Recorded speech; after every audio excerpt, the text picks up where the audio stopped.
An international team of astronomers using ESO's Very Large Telescope has measured the distance to the most remote galaxy so far.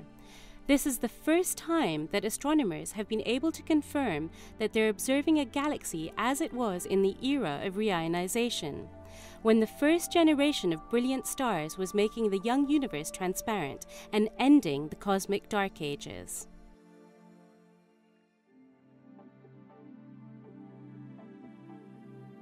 By using the VLT along with its powerful spectrograph Symphony, the team has measured the distance to a galaxy spotted earlier using the NASA ESA Hubble Space Telescope.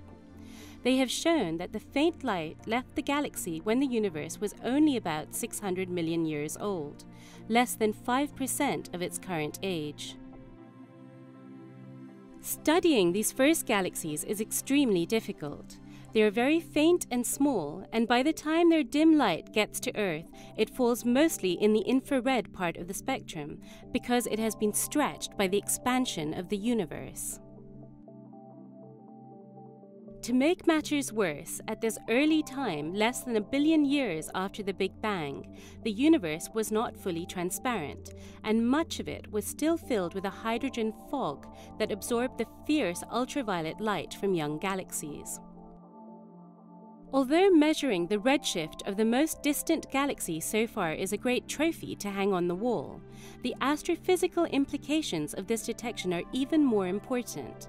This is the first time a galaxy has been observed spectroscopically from the era when the universe was still being reionized. In other words, while the hydrogen fog was still clearing.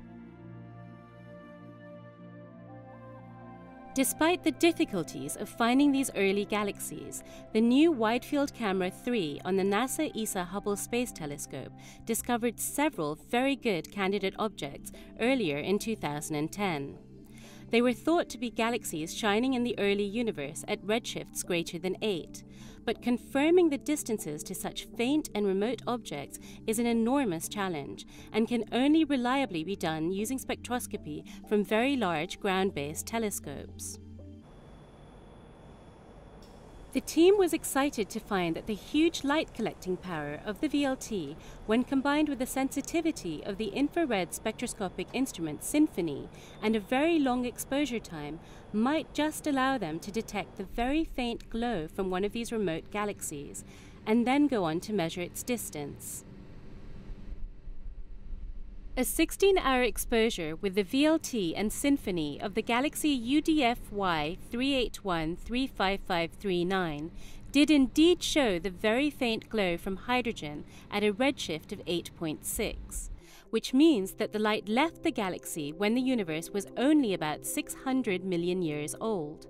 This is the most distant galaxy ever reliably confirmed.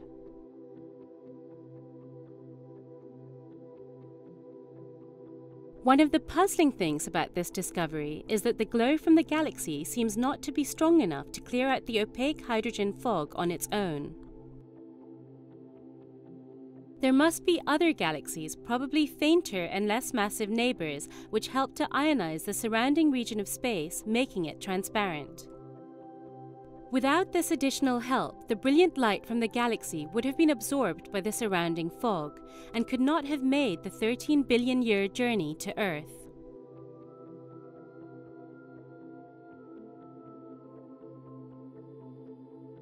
Studying the era of reionization and galaxy formation is pushing the capability of current telescopes and instruments to the limit.